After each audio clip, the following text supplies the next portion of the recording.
श्री शिवाय नमस्तुभ्यम, जय महाकाल। नमस्कार दोस्तों, कैसे हैं आप सब। आशा करती हूँ कि स्वस्थ होंगे और सुख संपन्न से होंगे। जैसा कि आपको पता है कि 26 जुलाई को सावन महीने की शिवरात्रि है, तो हमारे पूज्य गुरुदेव इस दिन शिव की एक पूजा कर रहे हैं। आप चाहे तो ये पूजा अपने घर पे भी कर सकते हैं। अब आप सोच रहे हैं कि पूजा कैसे करें, कब करें और क्या क्या सामग्री पूजा में उपयोग होगी।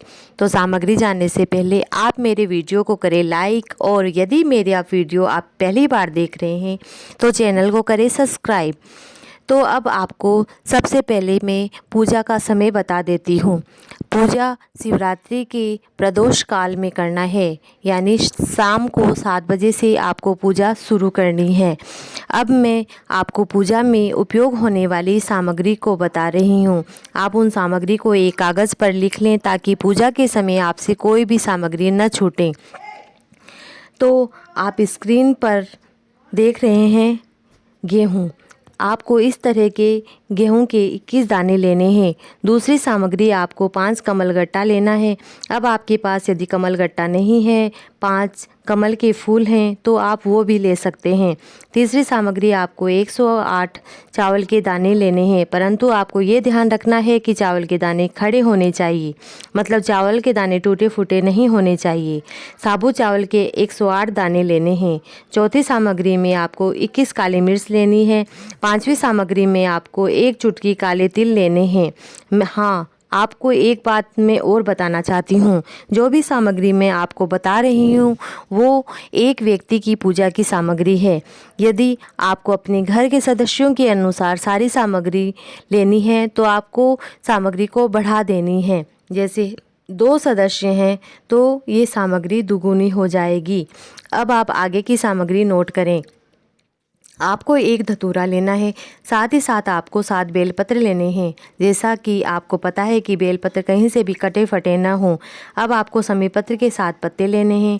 अब महादेव के मनपसंद सफ़ेद पुष्प लेने हैं। सफ़ेद पुष्प कोई से भी हो, लेकिन केतकी के पुष्प नहीं होने चाहिए।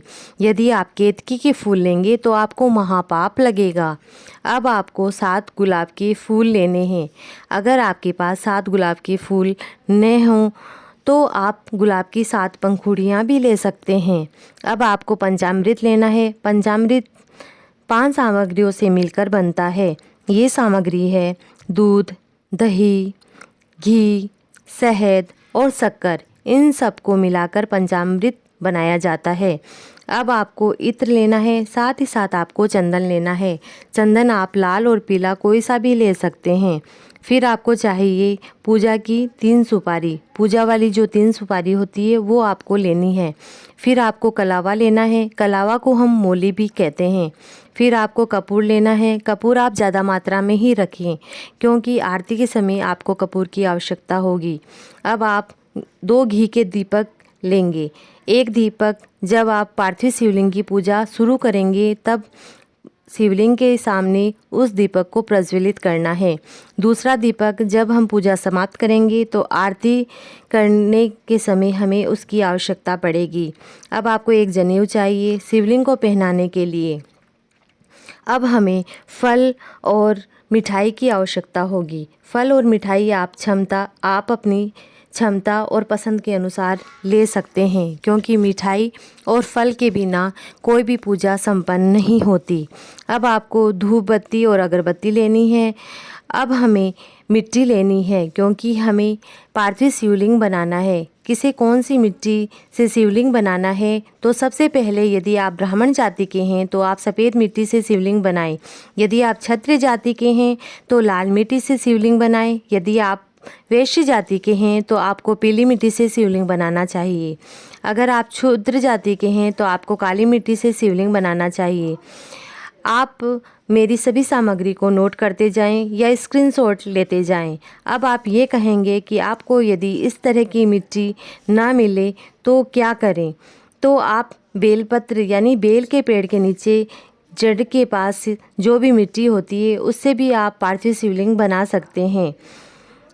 मैंने आपको गुरुजी के द्वारा बताई गई सारी सामग्री अच्छे से बताने की कोशिश की है।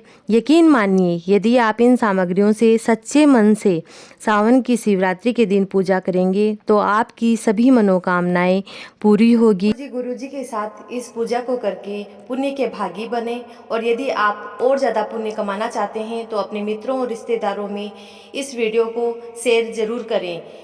श्री शिवाय नमस्तुभ्यम। जय महाकाल।